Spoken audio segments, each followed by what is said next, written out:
Hello, Richard Taberning here. I wasn't a atheist, but I wasn't a believer. I always knew there was something and someone or something that created everything, just didn't know what it was. So until I was 50, when I finally realized where my heart truly lied. Growing up, my father was Catholic. His parents were Catholic.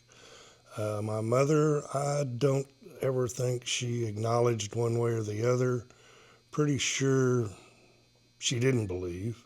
We never went to church unless I was with my best friend on Sunday morning, spending the night with him. His mother had us go to church.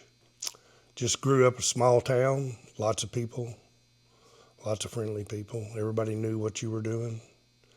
And everybody let your parents know what you were doing. So actually, by going to church and Sunday school with Gary, I heard, but it didn't sink in or I didn't acknowledge it. We never talked about it at home. We never discussed God, relationship. Let me add this. My grandmother, my father's mother, prayed for us every day of our lives, and I believe that is probably what got me through my younger years, my college years, and my basic younger adult life until I married my wife, Jeannie Taberning, who was a believer. We worked together, drove together to work every day, basically listened to different preachers on the radio as we went into town. She read the Bible. I didn't necessarily pay a lot of attention to it. I paid some, obviously. But if it wasn't for her and her continual prayers, then I probably wouldn't be a believer today.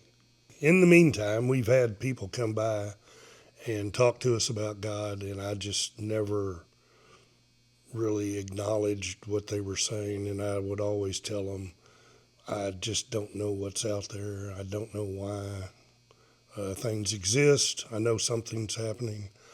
And then as I was 50 years old, one night I was having a dream, and I can remember dreaming. I don't remember the dream, but in the middle of the dream, it just shut off, and I was in a corridor-like area, like a long hallway with sparkling lights all around, and at the end of the hallway was a image of what you would think God looks like, and he said that he wasn't ready, but he's ready now.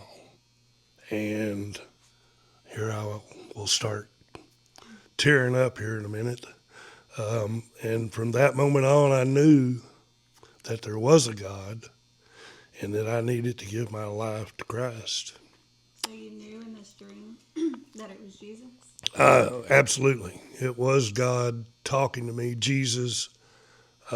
Like I said, the image was there, the face was there, and in this magnificent voice is what I heard. And when I woke up, I tried to explain to Jeannie what I had heard and seen.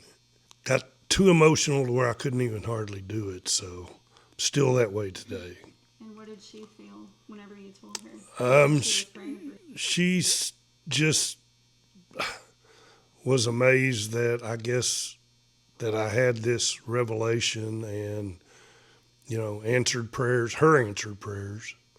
But before that, I had no idea, or actually, I had an idea, I just didn't know what it was. And God explained that pretty clear to me.